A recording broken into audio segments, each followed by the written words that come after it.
Back in 2010, Google introduced Google Instant, a search engine feature that displays suggestions and results as soon as you start typing in the search box. Now, Google estimated that the feature would save users 2 to 5 seconds in every search, collectively around 11 million seconds per hour.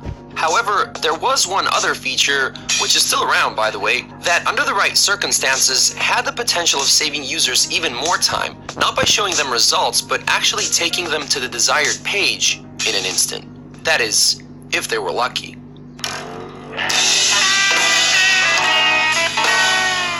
I'm feeling lucky.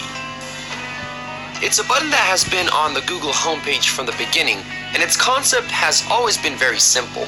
When a user typed in a search query and clicked on the button, it would take them to the page listed on the top of the results.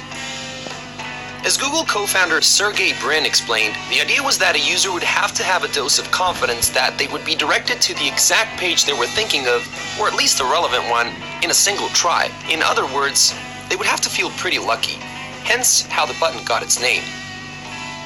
So why did they put it there? Google co-founder Larry Page once said that the point of I'm feeling lucky was to actually replace the domain name system for navigation. But what I personally find much more interesting than the technical ambitions behind the button is its psychological message. In the book In the Plex, How Google Thinks, Works, and Shapes Our Lives, author Stephen Levy wrote the following. Unlike a lot of other web pages, the Google homepage was so sparse it looked unfinished. The page had a box to type in requests and 2 buttons underneath, one for search and another labeled I'm feeling lucky, a startling bit of confidence that implied that, unlike the competition, Google was capable of nailing your request on the first try. Since it had the ability to surprise, it would often be used for Easter egg purposes and fun projects by developers who managed to get their web pages on the top of Google search results.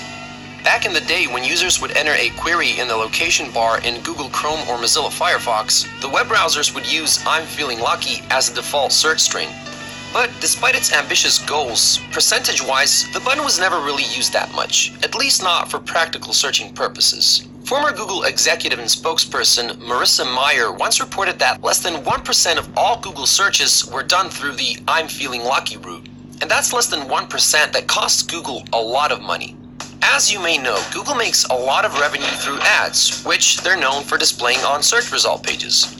When someone uses the I'm feeling lucky button, they completely bypass those pages, so you get the point. It's bad for business. Former Wrapped CEO Tom Chavez once calculated that Google loses around $110 million a year because of the searches that are done using this feature.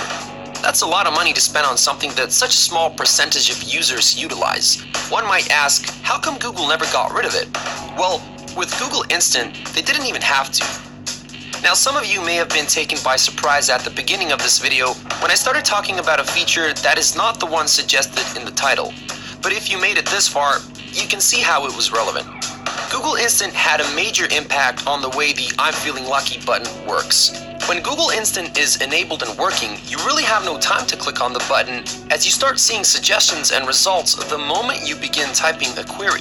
But if you hover over one of those suggestions, well, surprise, surprise.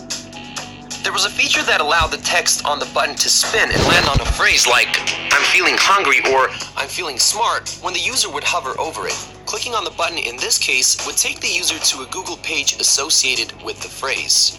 On the other hand, when Google Instant is disabled, the I'm feeling lucky button goes back to normal and behaves the way it previously did. But whether Google Instant is enabled or disabled, clicking on the button while the search box is empty always takes the user to the Google Doodles gallery.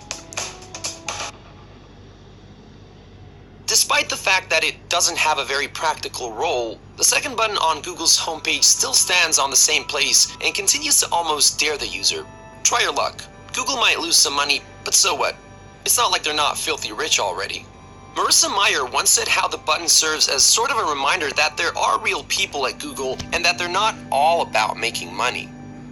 Of course, that may sound like something to roll eyes at. Obviously, they are about making money, just like any other company. But it's things like Android Cats, the dinosaur game in Chrome, or the number of horns on a unicorn, as well as the I'm feeling lucky button that show us that behind all those algorithms, programs, and gadgets, there indeed are just people who are ultimately made up of the same things like you and me.